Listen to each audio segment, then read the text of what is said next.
Hello everyone, this is Matthew once again, and glad to be on YouTube again for a while. It is now 7:48 here in Texas. It's night, of course. And today, I'm about to do something pretty much different. As I know I've done a lot of movie reviews, and special inside looks at trailer reactions. This time, it does tie in something that's movie related, but it's actually a novelization of a movie.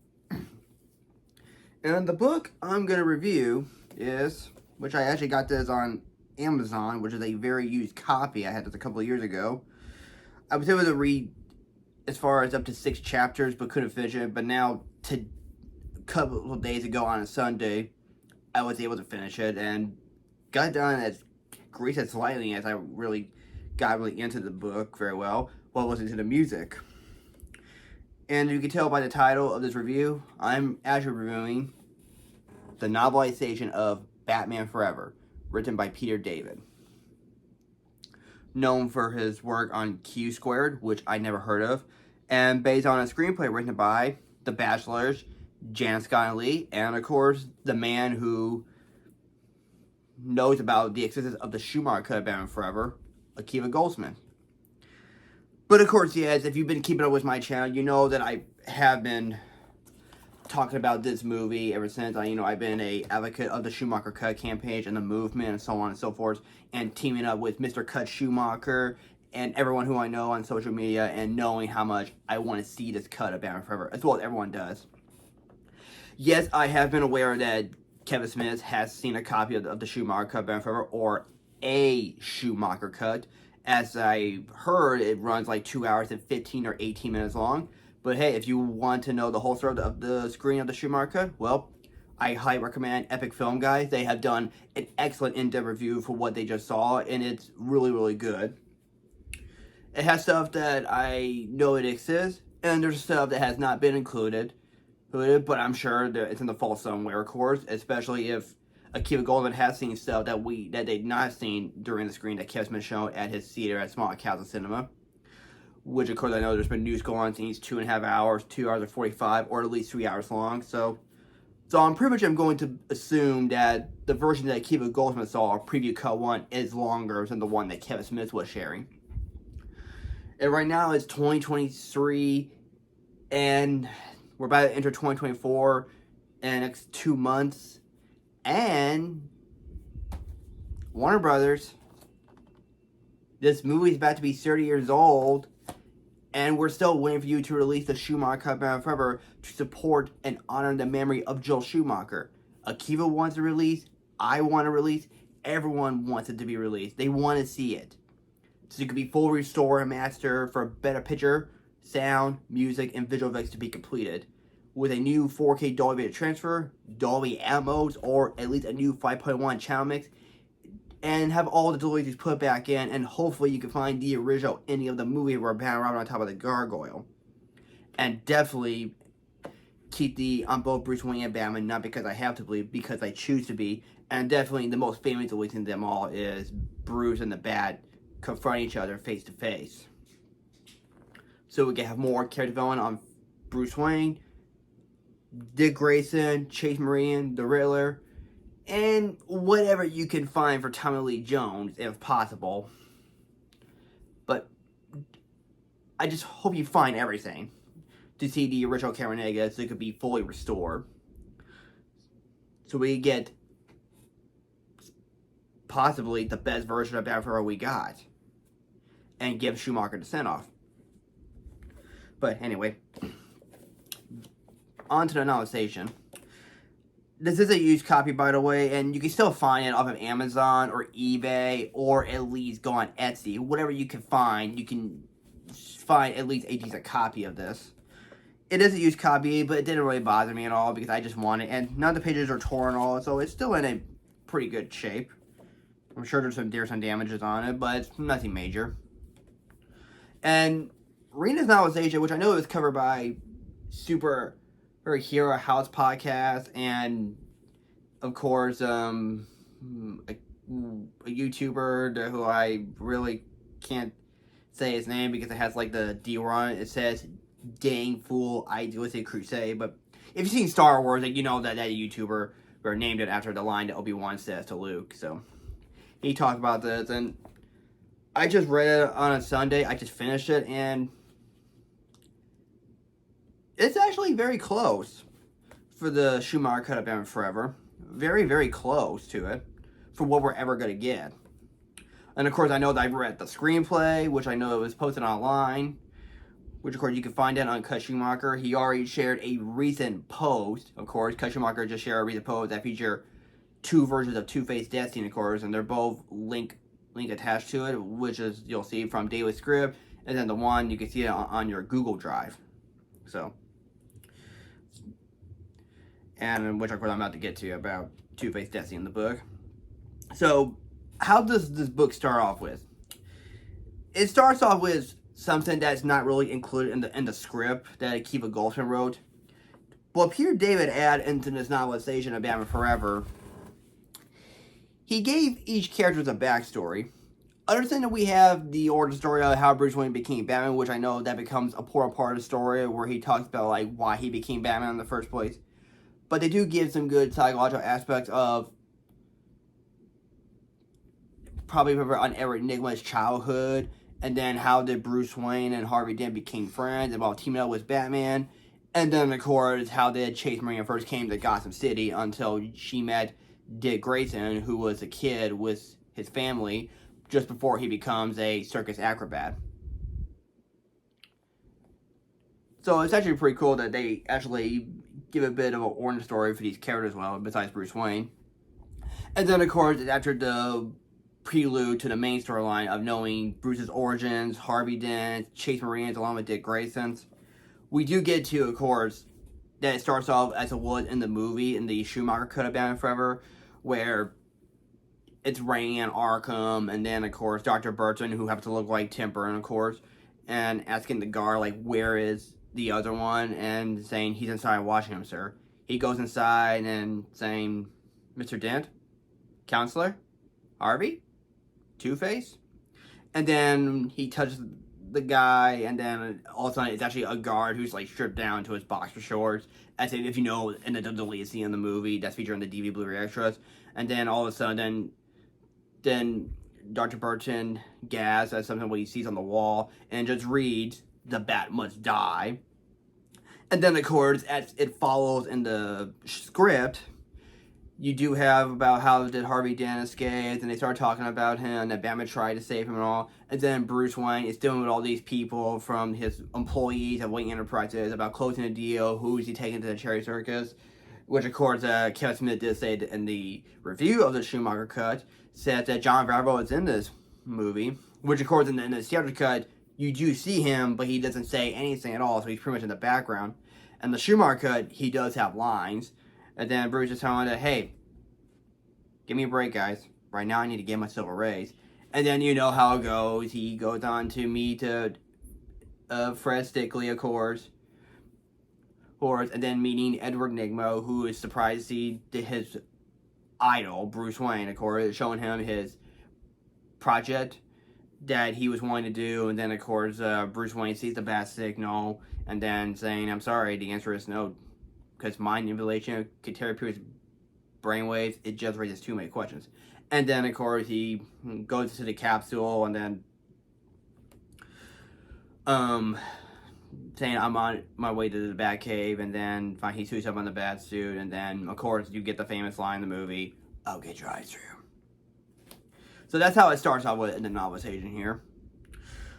But, of course, Peter David was able to add some sayings that were not in the script at all. I wish if I can find one, for example, here. So just bear with me.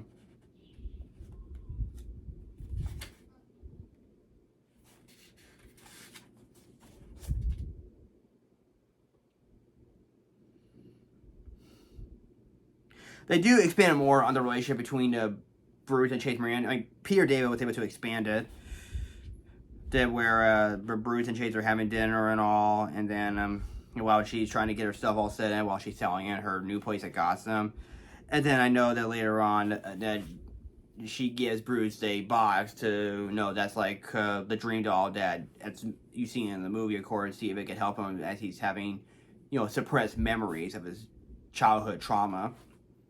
And then I know that later on he gets into the Bastille because Dick Grayson stole the Batmobile for a ride when he's dealing with the Neon Gang.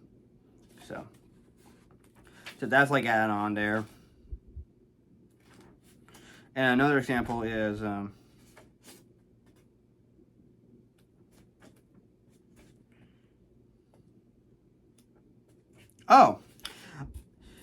there's also another one that was added into the book here, which I know that's not in the script. Is where Commissioner Gordon is talking to one of those thugs that Harvey's gang and all of them were crashing into Nigma Tech Party, of course, and saying that about where the whereabouts of Two-Face and the Riddler. And then one of the cops' name is Bullock, which is of course named after a famous comic book character, Harvey Bullock in the comics. Which you know that this is a guy who really doesn't really trust the Batman and all others, and he's always beyond the side of Commissioner Gordon here. Which, of course, that character appeared in the comics, Batman animated series, as well as the show Gotham, but never appeared in a live-action form. Never in Tim Burton's, or Schumacher's, or Chris Nolan's, excuse me, Zack Snyder's, and now, of course, the Matt Reeves universe. Other than the Bad Son short film Dying and Easy, where Harvey Bullock is played by the great Michael Madsen. So, okay, here's another example right here, where after Batman notices that all of his stuff on the desk that Chase Marina has on him, it's not on there because she's now more interested in Bruce Wayne. There's actually a part where Peter David had where, unlike in the movie, where Chase kisses Bruce about who Bruce really is, that she find out that both Bruce and Batman are one and the same thing after Chase is trying to dive into the minds of Bruce Wayne, which of course that's included in this book as well, where she guides him through it and she's just asking him, what does the book say? In this book right here, after Batman leaves Chase in the night when she says, I met someone, she has her tape recorder recording about her experience with Batman, and then realizes what kind of doctor she is, and then she starts to have a breakdown, and then begins to now realizing that Bruce Wayne and Batman are the same thing, and then of course she starts to fall in love with him. And then later on, as Batman meets in the car talking to Alfred, saying that it was exactly how he thought it would, and that she's already figured it out. And that's where later on, of course, that Bruce is to find Chase at dinner to tell her everything for who he is. And also, of course, when I mentioned about the recent post that Cus Schumacher posted on Twitter, there's like two versions of the script. If you just seen it, there's like two versions of the script where Two-Face dies differently. There's one, which is the blue paper one, that's supposed to be the revised edition. That's exactly like what you saw in the movie, where Two-Face flips the coins, and Batman throws the coins in the air, and then Two-Face just falls down. The other one in the script, Batman doesn't pull out all the coins out of his utility belt to get mixed up which one's his coin here, which I know that Schumacher may have paid a nod to it in Batman the Animated Series, where Batman throws the coins at Two-Face, where he can't decide which he picks, either one to live and the other one to die. The other one was, he flips the coin, Batman trying to get his utility belt out to stop Two-Face, but then all of a sudden the coin keeps flying in the air way too far, then comes down, then Two-Face tries to grab it, then he starts losing his balance and falls to his death, so that no one has ever killed Two-Face. But here,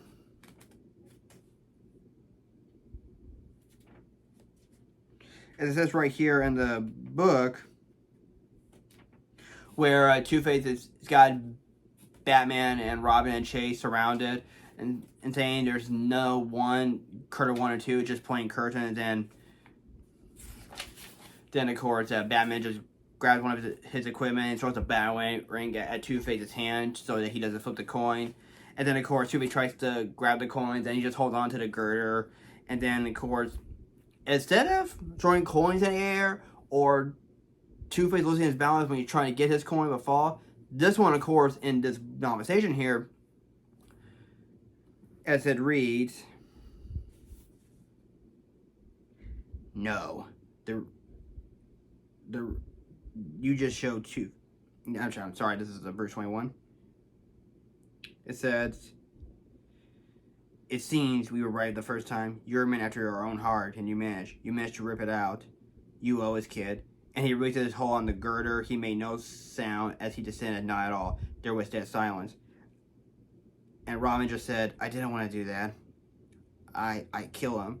And Batman says, no, you just showed Two-Face his real face. The rest was his decision. Maybe his first genuine decision in years, Robin. Give me a moment to get these radar lists offline. Then I'll help you out of there and attend to unfinished business.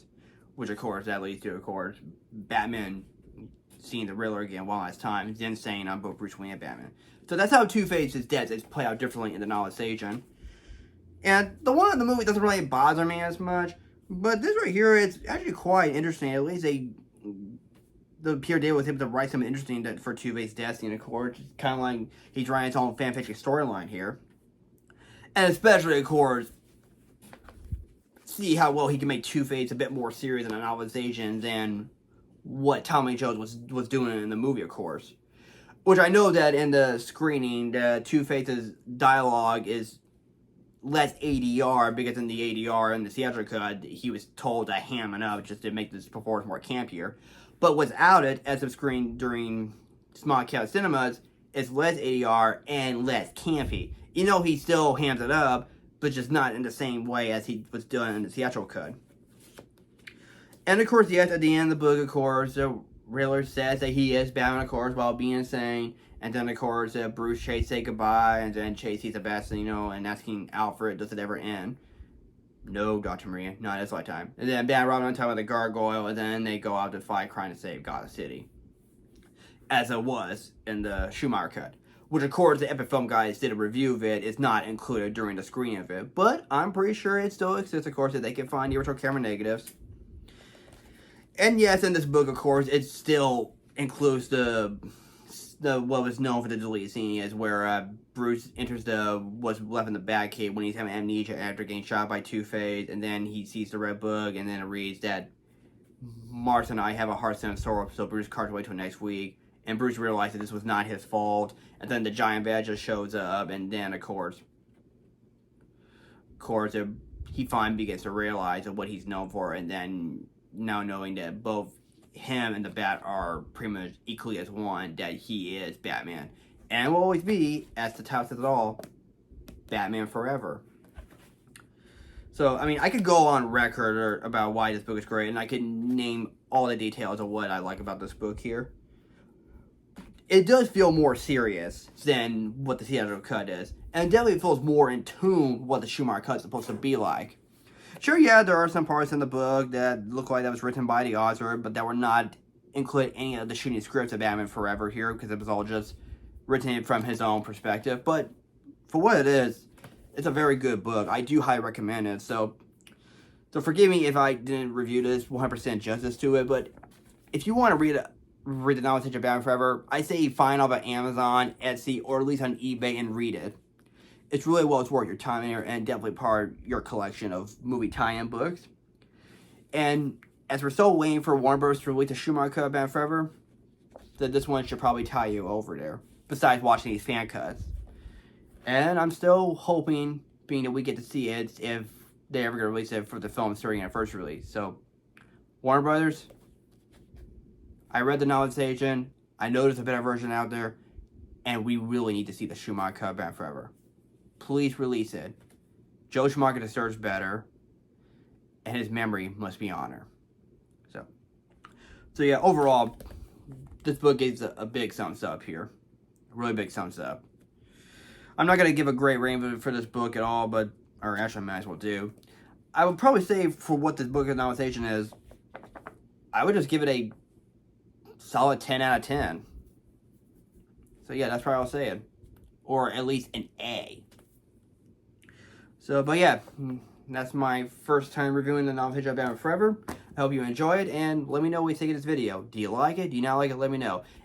Feel free to put your comments down below. Don't forget to subscribe button. And what is your favorite part in this book here? And are you interested in seeing the original cut of Batman Forever, known as the Schumacher cut? Feel free to comment below. So thank you for watching. Take care, and I will see you guys later. Thank you, and good night.